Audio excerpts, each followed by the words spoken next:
One of the questions a lot of people have been asking in the wake of that massive earthquake in Haiti is, what about the risky fault lines right here in the United States? There are many, and they're in parts of the country you'd never expect, not just California, but places like Missouri and Tennessee. So how many Americans are in danger, and what if a huge quake hits here? Sam Champion is on the New Madrid fault line in Memphis, where there was a tremor just over the weekend. Sam? Yeah, and George, the interesting thing about the New Madrid fault, which was one of those surprising ones, is it runs from Memphis all the way into St. Louis. So there are millions of people right in the middle of the country that are affected by that. But we went to the top seismologists in the world to find out that there actually were historic earthquake events in the United States. And believe it or not, earthquakes happen here just about every day. The thing with earthquakes is it's location, location, location. So as we saw with this devastating earthquake down in Haiti, that was a magnitude 7 rupture, but more to the point, it was directly underneath very large population. Just like California, where most Americans may think all our earthquakes are centered.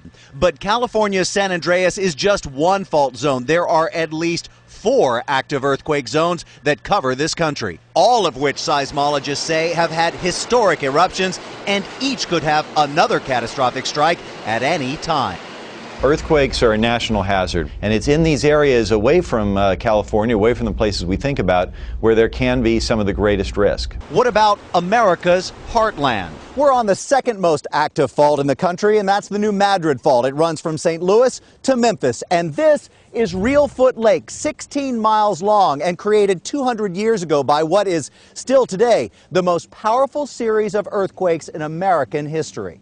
It happened nearly 200 years ago on the morning of December 16th, 1811. An estimated 7.5 on the Richter scale. It was followed by a series of 2,000 aftershocks over the next 5 months, some measuring 8.0 and felt as far away as Boston. New Madrid is the biggest fault line east of the Rockies. It extends 120 miles through 5 states, cuts across the Mississippi River in 3 places, and slices the Ohio River in half. Even now, the area averages a tremor every other day. A major earthquake here would affect 15 million people in 7 different states. Do we think there's a big earthquake on the way for this zone? Yes, we have a history of large earthquakes that have occurred here at least over the last 1,500 years, about every 500 years.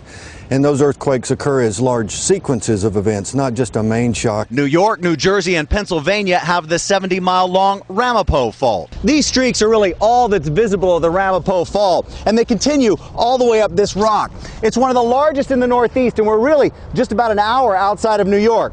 Never heard of it? Well, it's been quiet for a couple of 100 years, and seismologists say that's part of the problem. We know in the future at some point an earthquake is going to occur, but we don't really understand the rules of the game yet in this area. What we do know is the last major activity on the Ramapo Fault was a 5.2 centered in Brooklyn, New York in 1884. And if that same quake hit today, there are now 8 million residents of New York City. All could be affected by the Ramapo Fault's dangerous reach. One important fault is the one that crosses Manhattan from the Hudson River to the East River, more or less along 125th Street. That's a well-known fault. There are tunnels constructed for the water and for the subway lines underneath that cross this fault. And of course, there are 2 other hot spots. One, a subsidence zone that's just off the Pacific Northwest coast. It's in the water, but it's pretty active all the time. And the granddaddy of them all is the San Andreas Fault. There are thousands of earthquakes there every year. George? Hey, Sam, thanks very much. That was fascinating, Sam. Thank you. You said your girls were asking you this weekend about earthquakes? You know, very natural fear. They see all these pictures. They wondered, can it happen to us? Can it happen here? I'd been talking to Sam on Friday, so I knew a little bit about the Ramapo Fault. We have a lot more information on our website at abcnews.com.